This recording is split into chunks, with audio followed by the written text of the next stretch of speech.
નસવાડી તાલુકાના કેવડી ગામે પાકો રસ્તો ન હોય ત્યારે 108 પણ ચડી શકે નહીં। ટ્રેક્ટરથી 108ને મુખ્ય રસ્તાને ખેંચીને લઈ જવામાં આવી વિડીયો વાયરલ થયો છે।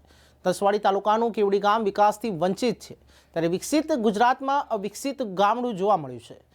પ્રાપ્ત વિગતો અનુસાર નસવાડી તાલુકાના કેવડી ગામના મેણફળિયામાં પાકો રસ્તો ન હોવાના કારણે 108 પણ ચડી શકી નહીં અને 108ને ટ્રેક્ટર દ્વારા ખેંચીને મુખ્ય પાકા રસ્તા પર સુધી લઈ જવામાં આવી।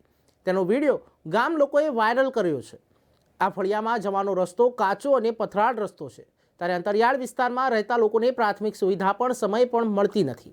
કેવડી ગામના મેણફળિયામાં રહેતી નર્મદાબેન અશ્વિનભાઈ ભીલ નામની મહિલાને પ્રસૂતાની પીડા ઉપડી હતી। અંતરિયાળ વિસ્તારમાં રહેતી મહિલાને પ્રસૂતિની પીડા ઉપડતા 108 બોલાવવામાં આવી હતી ત્યારે કેવડી ગામની મેણફળિયામાં પાકો રસ્તો ન હોય ત્યારે 108 ચડી શકી ન હતી અને ટ્રેક્ટર દ્વારા ખેંચીને તેને ચડાવવામાં આવી જેથી પીડિતાને સમયસર સારવાર પણ મળતી નથી જેથી ગામ લોકોએ આ ફળિયાને જોડતો રસ્તો પાકો બનાવવામાં આવે તેવી માંગ કરી રહ્યા છે।